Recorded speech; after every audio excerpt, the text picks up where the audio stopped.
Leading us off this 4 o'clock hour, breaking news. A Harris County Precinct 4 deputy is dead after someone shot and killed him at a busy intersection. And this happened in Southwest Houston. Here's a look from the scene. We've just heard from Precinct 4 Constable Mark Herman. Tells us the deputy was in his car heading to work when he was shot at that intersection. And here's a closer look at exactly where the scene is located on the southwest side in the heart of the Fondren area at Fondren Road and Richmond Avenue. Anayeli Ruiz joins us live from the scene with more. Anayeli.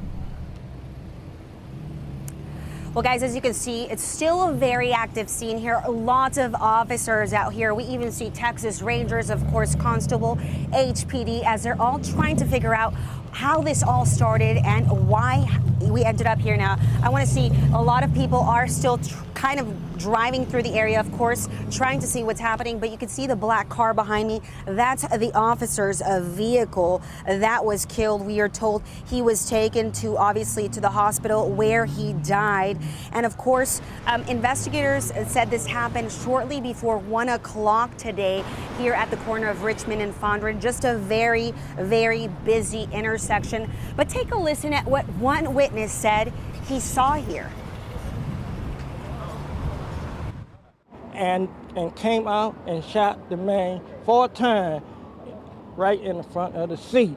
Everyone here right in front of the seat, and went slowly off and got back in his car, headed to Shawtown.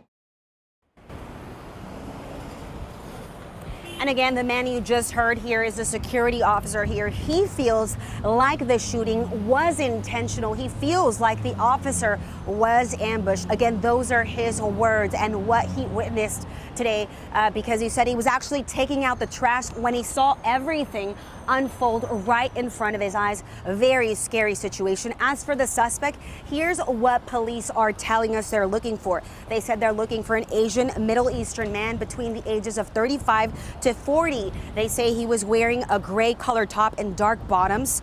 And of course, he was driving a Chevy and Impala.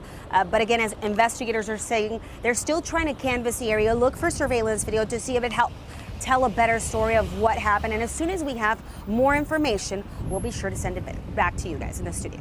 All right, thank you, Anayeli. And of course, she will be staying at that scene. Very active. Let's send it over now to Sherman Chow, live at Ben Taub Hospital, where they took the deputy. And Sherman, you just heard from Constable Herman. What did he have to say?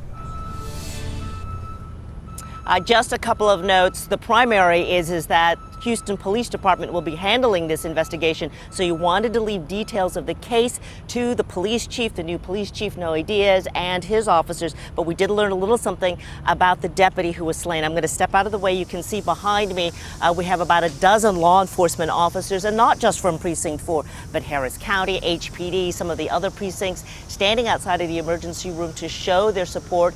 We're told some of the family members of the slain deputy are also inside with the body. If we kind of pan a little bit, you will also see the long line of motorcycles and other police vehicles that brought all of these officers here, people standing across the street as well to show their support. So the constable telling us that this deputy joined his precinct in 2021, that in fact, Herman had just promoted this deputy only a week ago, and that was when Constable Herman had a chance also to meet his wife, said they were very good people, and now all of this. We're told that the slain deputy's wife had been out of town, that she is flying in, landing just now at Bush Intercontinental Airport, where deputies are there awaiting her arrival to deliver what is likely the worst news of her life and maybe the hardest news that they will ever have to deliver. All of that happening now, after which he will release the name and additional information about the slain deputy. But for now, we are here at Ben Taub Hospital, one of the few level 1 trauma units in the city, where the slain deputy's body is now lying. Back to y'all. Sherman Chow, thank you very much. And of course, we are staying all over this breaking news. We have multiple crews, as you've seen, working on this story, and all of the different angles. We'll keep you updated throughout the afternoon, as well as on KHOU.com.